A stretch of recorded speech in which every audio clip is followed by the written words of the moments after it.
Hello students, welcome to my channel. मैं हूं doctor Neeru Chaudhary और आज जो हम टॉपिक पढ़ने वाले हैं वो बहुत ही इंपॉर्टेंट है, मॉलिक्यूलर कायरलिटी। ये हर एग्जाम के अंदर आता है, जो भी बीएससी का हो चाहे एमएससी का हो, मतलब हर ऑल्टरनेट ईयर के अंदर ये रिपीट होता ही होता है। ठीक है, मॉलिक्यूलर कायरलिटी को हिंदी में तो कह देते हैं आणविक किरेलता। इसका मॉलिक्यूलर कायरलिटी जो आज हम पढ़ने वाले हैं कि जो भी कोई मॉलिक्यूल हो वो कायरल हो, तो उसी को हम क्या कहते हैं, मॉलिक्यूलर कायरलिटी। अब कायरल होने का रीजन हो सकता है कायरल सेंटर हो तो हम कह देते हैं स्टीरियो सेंटर उस सेंटर को, और अगर मॉलिक्यूलर कायरल होने का रीजन एक्सिस हो सकता है, मॉलिक्यूलर के कायरल होने का रीजन प्लेन हो सकता है। तो वही आज हम समझने वाले हैं कि कायरल सेंटर प्रेजेंट होता है तो मॉलिक्यूल कायरल है। ठीक है, ये तो अब हम अभी तक पढ़ चुके हैं। लेकिन वो भी कोई मॉलिक्यूल है उसके अंदर कायरल सेंटर प्रेजेंट ही ना हो, फिर भी वो मॉलिक्यूल कायरल हो, तो उसी को हम कहते हैं मॉलिक्यूलर कायरलिटी, जो आज हम पढ़ने वाले हैं। आप लोग यहाँ देख सकते हैं, इसी के अंदर इसी हेडिंग को इस तरीके से लिखा जाता है, optical isomerism in molecules without chiral centre. मतलब कायरल सेंटर नहीं है फिर भी मॉलिक्यूल क्या है, ऑप्टिकल आइसोमेरिज्म शो कर रहा है, या हम कहें वो मॉलिक्यूल कायरल है। ठीक है, ये बहुत इंपॉर्टेंट है। ऑप्टिकल आइसोमेरिज्म शो कर रहा है तो जरूर से वो मॉलिक्यूल कैसा होगा, कायरल होगा। ये दोनों ही वर्ड्स जो हैं आपको अच्छे से रिलेट करने आने चाहिए। मॉलिक्यूल ऑप्टिकल आइसोमेरिज्म शो कर रहा है तो वो मॉलिक्यूल कायरल भी होगा। ठीक है, हिंदी में पढ़ लीजिए, किरेल केंद्र रहित, मतलब उसके अंदर किरेल केंद्र नहीं है फिर भी वो अणु क्या है, प्रकाशिक समावयवता दर्शा रहा है या प्रकाशिक सक्रिय है, दोनों ही बात हम कह सकते हैं। ठीक है, तो इंपॉर्टेंट जो हेडिंग है वो आपको समझ में आ गया है क्या? मैंने आपसे ये कहा है कि कोई भी मॉलिक्यूल जिसके अंदर कायरल सेंटर प्रेजेंट नहीं है फिर भी वो मॉलिक्यूल क्या शो कर रहा है, ऑप्टिकल आइसोमेरिज्म शो कर रहा है। ठीक है, तो वही हम आज समझने वाले हैं कि किस तरीके से मॉलिक्यूल बिना किरेल केंद्र के या कायरल सेंटर के किरेलता या कायरलिटी शो करता है। ठीक है, अगर मॉलिक्यूल के अंदर कायरल सेंटर प्रेजेंट होता है तो वो कायरल हो सकता है। ठीक है, बट ये एकदम मस्ट कंडीशन नहीं है कि कायरल सेंटर प्रेजेंट है तो वो मॉलिक्यूल कायरल होगा, क्योंकि हम पढ़ चुके हैं मीसो कंपाउंड्स ऐसा एग्जांपल होते हैं जिसके अंदर कायरल सेंटर तो प्रेजेंट होता है लेकिन वो मॉलिक्यूल कायरल नहीं होता। ठीक है, आपको बात समझ में आ रही है? सबसे पहले तो हम इसको छोटी सी बात को समझ लेते हैं, रिपीट कर लेते हैं एक तरीके से जो हमने पढ़ा है। एक कंपाउंड है, यह हम पढ़ चुके हैं, ये एक ऐसा कंपाउंड है जिसके अंदर कायरल कार्बन तो प्रेजेंट है लेकिन मॉलिक्यूल क्या है, कायरल नहीं है, ऑप्टिकल आइसोमेरिज्म शो नहीं करता। ठीक है, क्योंकि इसके अंदर समिति का अस्तित्व होता है। ठीक है, अब अगर हम इसको चेंज कर दें तो ये तो मॉलिक्यूल कायरल नहीं है, क्या कहा था हमने, इसको ए कायरल कहा था, और ऑप्टिकल आइसोमेरिज्म शो नहीं करता, प्रकाशिक समावयवता नहीं दर्शाता है। ये क्यों?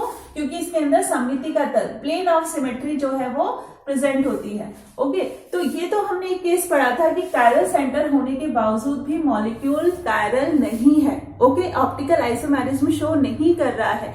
ये दो वर्ड्स हैं, अगर कायरल नहीं है तो वो ऑप्टिकल आइसोमेरिज्म भी शो नहीं करेगा। तो हम यहाँ पे क्या लिख सकते हैं, optical inactive, optical inactive. Okay, ये हम डिटेल में पढ़ चुके हैं तो इसको हम फिर से ज्यादा डिटेल में नहीं पढ़ रहे, बस जो हमें जरूरत है उतना ही हम देख रहे हैं। अब मान लीजिए आपके सामने ये एक एग्जाम्पल है, HOH OH HCOOH। ओके, अब ये एक मॉलिक्यूल है, इसके अंदर कोई प्लेन ऑफ सिमेट्री प्रेजेंट नहीं है, इसमें कायरल सेंटर भी प्रेजेंट है। ओके, कायरल सेंटर प्रेजेंट है, कोई सिमेट्री एलिमेंट प्रेजेंट नहीं है, तो हम इस मॉलिक्यूल को क्या कह सकते हैं, कायरल कह सकते हैं। ठीक है, अब अगर कायरल कह रहे हैं तो ये ऑप्टिकल एक्टिव भी होगा, प्रकाशिक सक्रिय भी होगा। ठीक है, आज हमारा ये इशू नहीं है, आज केवल मैं आपको भी ये वो लाइन समझाना चाह रही हूँ कि अगर मॉलिक्यूल कायरल होता है, मॉलिक्यूल कायरल होता है तो ऑप्टिकल एक्टिव भी होगा। तो हम क्या सेंटेंस लिख सकते हैं वो लिखिए आप लोग फटाफट से। Chirality is the necessary and sufficient condition for a molecule to be optical active. Okay, clear? Chirality जो है एक नेसेसरी एंड सफिशिएंट कंडीशन है किसी भी मॉलिक्यूल के ऑप्टिकल एक्टिव या ऑप्टिकल आइसोमेरिज्म शो करने के लिए। ठीक है, क्लियर। तो कारण है मॉलिक्यूल तो ऑप्टिकल एक्टिव भी होगा या हम कह सकते हैं ऑप्टिकल आइसोमेरिज्म भी शो करेगा। ठीक है, इसको हिंदी में कैसे लिखेंगे आप लोग? यदि अणु किरेल है तो यह आवश्यक व पर्याप्त स्थिति है किसी अणु के प्रकाशिक सक्रिय होने के लिए। ठीक है, आगे बात समझ में। अगर कि कोई मॉलिक्यूल कायरल है तो मतलब कायरलिटी शो कर रहा है, किरेलता दर्शा रहा है, तो ये पर्याप्त कंडीशन है या सफिशिएंट एंड नेसेसरी कंडीशन है कि मॉलिक्यूल क्या होगा, ऑप्टिकल आइसोमेरिज्म शो करेगा या ऑप्टिकल एक्टिव होगा। ये बात आपको अच्छे से क्लियर हो गई। चलिए, अगर ये पॉइंट अच्छे से क्लियर हो गया है तो अब हम क्या कह रहे हैं कि ये तो बात हुई किरेलता से रिलेटेड। अब हम कहने वाले हैं कि अगर कायरल सेंटर प्रेजेंट हो तो ये पर्याप्त कंडीशन नहीं है या सफिशिएंट कंडीशन नहीं है किसी भी मॉलिक्यूल के ऑप्टिकल एक्टिव होने के लिए या मॉलिक्यूल के कायरल होने के लिए। क्योंकि ये तो हम अभी मीसो कंपाउंड्स में देख चुके हैं कि मीसो कंपाउंड्स में कायरल सेंटर प्रेजेंट था, बट फिर भी कायरल सेंटर के प्रेजेंट होने के बावजूद भी मॉलिक्यूल कायरल नहीं था। ठीक है, क्यों नहीं था वो हम मीसो कंपाउंड्स में पढ़ चुके हैं, बट ये तो आपको क्लियर हो गया होगा कि कायरल सेंटर, क्या क्लियर हुआ है आपको कि कायरल सेंटर जो होता है ये सफिशिएंट एंड नेसेसरी कंडीशन नहीं है किसी भी मॉलिक्यूल के कायरल होने के लिए। ठीक है, तो आप इसको भी नोट कर लीजिए। पॉइंट आप क्या लिखेंगे? Chiral centre is not a necessary and sufficient condition for a molecule to be chiral। Okay, कोई भी मॉलिक्यूल कायरल हो उसके लिए सफिशिएंट एंड नेसेसरी कंडीशन नहीं है कायरल सेंटर। ठीक है, आपको समझ में आ गया? कायरलिटी दूसरे एलिमेंट्स की वजह से भी हो सकती है मॉलिक्यूल के अंदर। तो आप लोग क्या लिख सकते हैं? दैट इज कायरलिटी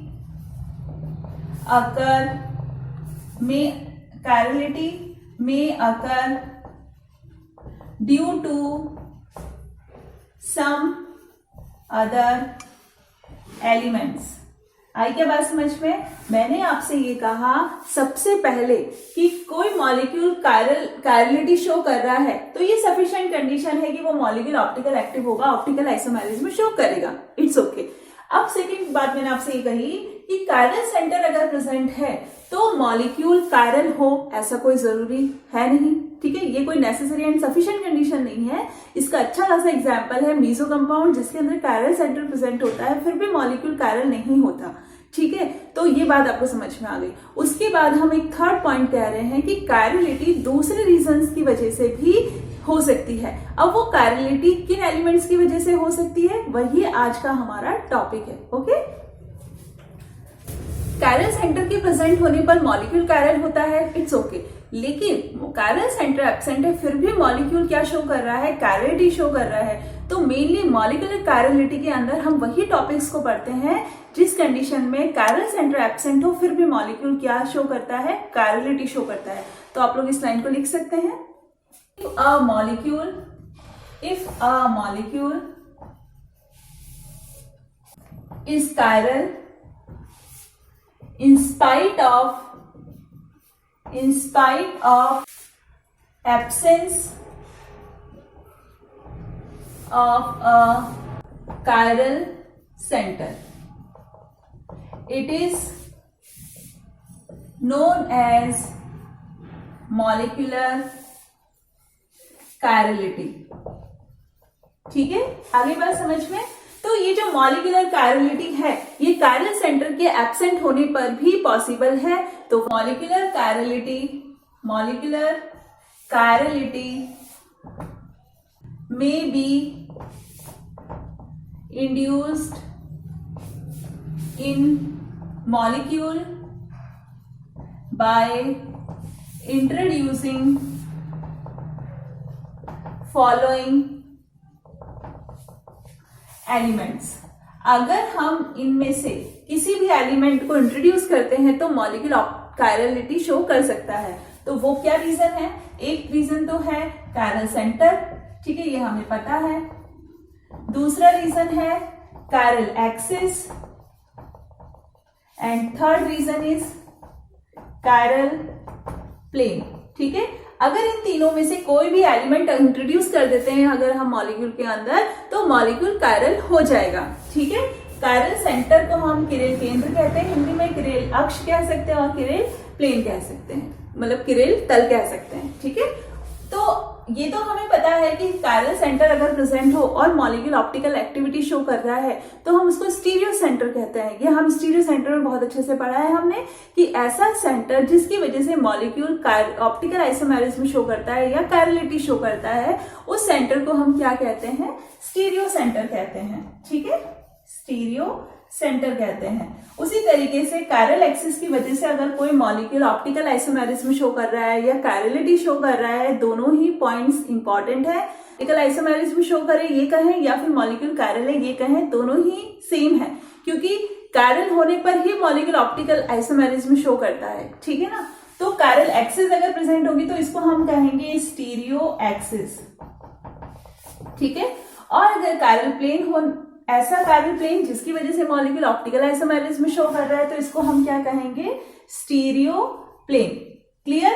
अच्छे से आपको बात समझ में आई है? मैंने क्या समझाया? आपको कि कायरलिटी जो होती है एक नेसेसरी एंड सफिशिएंट कंडीशन होती है किसी भी मॉलिक्यूल के ऑप्टिकल आइसोमेरिज्म शो करने के लिए, ठीक है। उसके बाद मैंने आपसे कहा कि कायरल सेंटर अगर प्रेजेंट है तो कोई जरूरी नहीं है कि मॉलिक्यूल ऑप्टिकल आइसोमेरिज्म शो करेगा या नहीं करेगा, इसके लिए ये नेसेसरी एंड सफिशिएंट कंडीशन नहीं है। तो इसके लिए आप क्या याद करोगे? मीसो कंपाउंड्स। मीसो कंपाउंड्स के अंदर कायरल सेंटर तो प्रेजेंट होता है लेकिन वो मॉलिक्यूल ऑप्टिकल आइसोमेरिज्म शो नहीं करते, उस मॉलिक्यूल को हम कायरल नहीं कहते, ठीक है। रीजन डिस्कस किया है हमने, सिमेट्री एलिमेंट उसमें प्रेजेंट होता है, plane of symmetry. Okay, next हमने कहा कि मॉलिक्यूल के अंदर दूसरे एलिमेंट्स भी प्रेजेंट हो तो मॉलिक्यूल कायरल हो सकता है और उसी को हम क्या कहते हैं? मॉलिक्यूलर कायरलिटी कहते हैं कि कायरल सेंटर के अलावा अगर मॉलिक्यूल किसी रीजन से कायरलिटी शो कर रहा है तो वो हो जाएगा मॉलिक्यूलर कायरलिटी। ओके, उसके बाद है मॉलिक्यूलर कायरलिटी को हम इंड्यूस कर सकते हैं इनमें से किसी भी एलिमेंट की वजह से, ठीक है। तो आज जो हम डिस्कस करेंगे वो ये करेंगे कि जो कायरल एक्सिस है अगर वो प्रेजेंट हो मॉलिक्यूल के अंदर तो मॉलिक्यूल ऑप्टिकल आइसोमेरिज्म शो करता है और वो मॉलिक्यूल कायरल होता है, ठीक है। ठीक है, अब हेडिंग डालिए आप लोग, optical activity due to chiral axis, ठीक है। क्या लिखेंगे आप लोग हिंदी में? किरेल अक्ष के कारण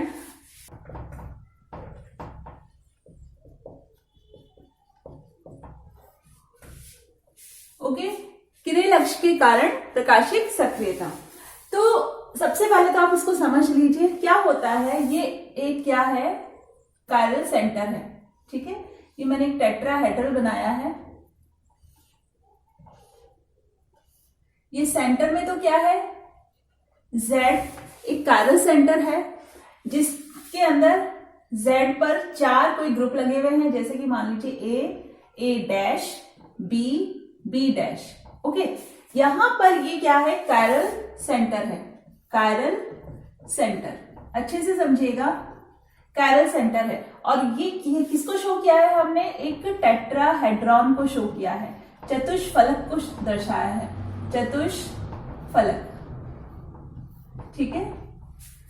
जो बीएससी के स्टूडेंट्स हैं उनके लिए ये डिटेल में समझने की जरूरत नहीं है क्योंकि उनके केवल इतना ही जरूरी है कि कायरल एक्सिस प्रेजेंट हो, उसकी वजह से कोई मॉलिक्यूल कायरल कायरलिटी शो कर सकता है। ठीक है, उसके अलावा बस एग्जाम्पल्स उनको देखने हैं। चाहे तो आप लोग इसके बाद का वीडियो ना देखें और जस्ट समझने के लिए आप लोग समझ सकते हैं, लेकिन आप लोगों के लिए इंपॉर्टेंट नहीं है बीएससी स्टूडेंट्स के लिए। बीएससी स्टूडेंट्स के लिए इसके बाद का केवल एग्जाम्पल्स जो मैं समझाऊंगी वो इंपॉर्टेंट है, एलिन और बाइफिनाइल। ठीक है, चलिए इसको समझते हैं हम। ये आपके सामने एक टेट्राहेड्रॉन बना हुआ है, चतुष्फलक बना हुआ है, जिसके अंदर ये कायरल सेंटर है। अब मैं इस कायरल सेंटर को रिप्लेस कर दूं किसी कार्बन कार्बन बॉन्ड से या कार्बन डबल बॉन्ड कार्बन से। ठीक है, क्या कहा मैंने इस Z को रिप्लेस कर दिया है या तो कार्बन कार्बन बॉन्ड से या फिर कार्बन डबल बॉन्ड कार्बन। इस तरीके से मैंने इसको रिप्लेस कर दिया। तो ये जो टेट्राहेड्रॉन होता है ये थोड़ा सा इलोंगेटेड हो जाता है। उस कंडीशन में हम इसको कहते हैं इलोंगेटेड टेट्राहेड्रल। ठीक है, अभी तो ये सेंटर है, अगर मैं इनमें से किसी को भी यहाँ पे इंट्रोड्यूस करूंगी तो ये थोड़ा सा इलोंगेटेड हो जाएगा, थोड़ा सा बढ़ जाएगा, बड़ा हो जाएगा। ठीक है, तो इसका प्रसार जैसे होता है, जैसे मैं इसको कह दूं आपसे कि मैंने इससे किया है, तो जब ये होगा ना तो ये किस तरीके से बनाएंगे हम इसको, थोड़ा सा बड़ा। आई बात समझ? अभी मैं आपके लिए ये मॉलिक्यूल पूरा इसमें यहाँ नहीं लगा रही हूँ, लेकिन यहाँ पर बीच में या तो ये आता है या फिर ये आता है। अगर ये आ रहा है मतलब बाइफिनाइल का एग्जाम्पल होगा, या फिर ये आ रहा है तो एलिन का एग्जाम्पल होगा। ठीक है, दोनों ही कंडीशन में ये इलोंगेट हो जाता है, तो हम इसको कह सकते हैं इलोंगेटेड टेट्राहेड्रल।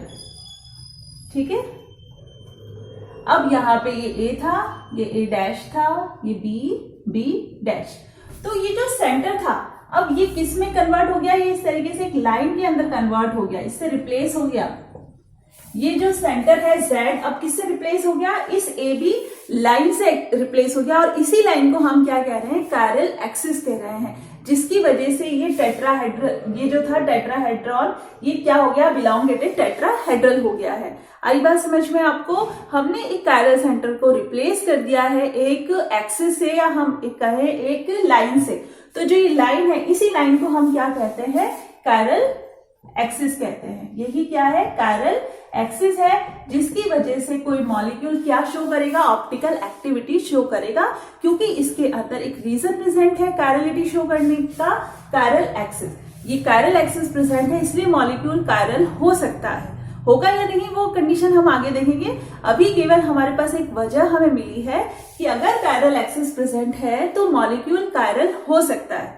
आपको समझ में आई बात? हमने सेंटर को रिप्लेस किया है एक लाइन से, और ये लाइन जो है इसके अंदर सेंटर रिप्लेस होता है तो कार्बन कार्बन या फिर इस तरीके से क्यूमुलेटेड डबल बॉन्ड्स की वजह से। ठीक है ना, जिससे क्या होता है, ये जो टेट्राहेड्रॉन था ये थोड़ा सा इलोंगेटेड हो जाता है, तो उसमें क्या हो गया, अब ये कायरल एक्सिस इसमें क्रिएट हो गई, इंड्यूस हो गई, जिस वजह से मॉलिक्यूल क्या हो सकता है, कायरल हो सकता है।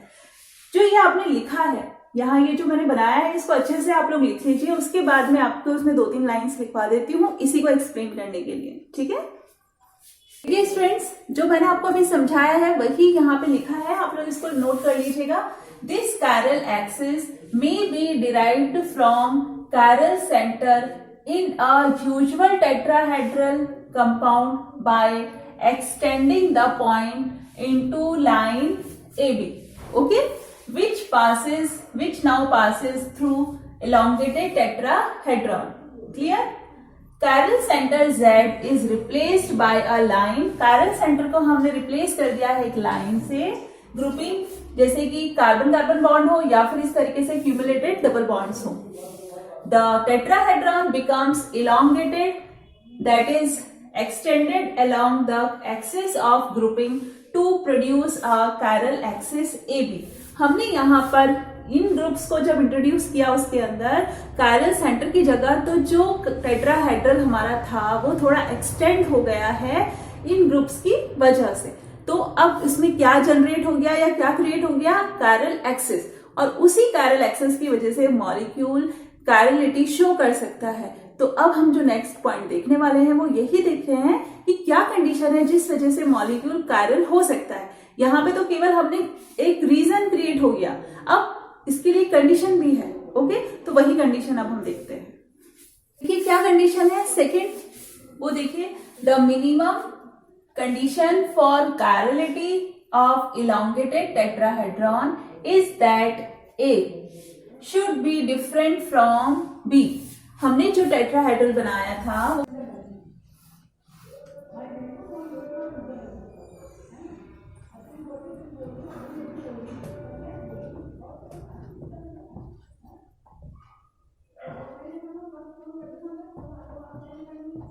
कि यहाँ पर ये मैंने आपको इलांगेटेड टेट्राहेड्रल बनाया है जिसके अंदर ये कह रहे हैं कि ए एंड के ऊपर जो ये दो ए बी होते हैं ये दोनों आपस में आइडेंटिकल नहीं होने चाहिए, या हम कहें बी टर्मिनल के ऊपर ये जो ए डैश और बी डैश है ये आपस में आइडेंटिकल नहीं होने चाहिए। तो ये जो इलांगेटेड फॉर्म है यहाँ पर अगर मान लीजिए मैंने ये डबल बॉन्ड क्यूमुलेटेड जो डबल बॉन्ड है इस तरीके से इस मॉलिक्यूल को यहाँ पर प्लेस किया, तो ये जो दो ग्रुप्स हैं ये दोनों ग्रुप्स आपस में डिफरेंट होने चाहिए, ये दोनों ग्रुप्स भी आपस में डिफरेंट होने चाहिए। अगर ये कंडीशन है प्रेजेंट तो ही मॉलिक्यूल क्या होगा, कायरल होगा। ठीक है, इसके अलावा मान लीजिए हम क्या यहाँ पर और हो सकता है, बायफिनाइल्स हो सकती हैं। बायफिनाइल्स होंगी तो कार्बन सिंगल बॉन्ड कार्बन होगा, ठीक है ना। ये तो यहाँ पर भी ये जो ग्रुप्स होते हैं ये क्या होने चाहिए, डिफरेंट होने चाहिए। क्लियर, ये हम और डिटेल में पढ़ेंगे, बट जो इसकी मस्ट कंडीशन है वो यही है कि यहाँ पर इस टर्मिनल के ऊपर मतलब ये जो कार्बन है इसके ऊपर ये दोनों ग्रुप्स डिफरेंट होने चाहिए, यहाँ पर इसके ऊपर ये दोनों ग्रुप्स डिफरेंट होने चाहिए। अगर ऐसी सिचुएशन होगी तो ही मॉलिक्यूल क्या होगा, कायरल होगा। ठीक है, आज की क्लास में हमने केवल इस रीजन को समझा है। नेक्स्ट क्लास के अंदर मैं आपको एलीन्स और बायफिनाइल्स को समझाऊंगी कि किस तरीके से एलीन्स में हम कहते हैं कि वो कायरल होती है या बायफिनाइल्स जो है वो कायरल होती है। ओके, बीएससी के स्टूडेंट्स के लिए नेक्स्ट क्लास इंपॉर्टेंट है। यहाँ पर तो केवल स्टार्टिंग का इंट्रोडक्शन ही समझना था, ये जो कायरल एक्सिस है इसको समझने की जरूरत नहीं है आप लोगों के लिए, इसकी रिक्वायरमेंट नहीं है। ठीक है, ओके, थैंक यू।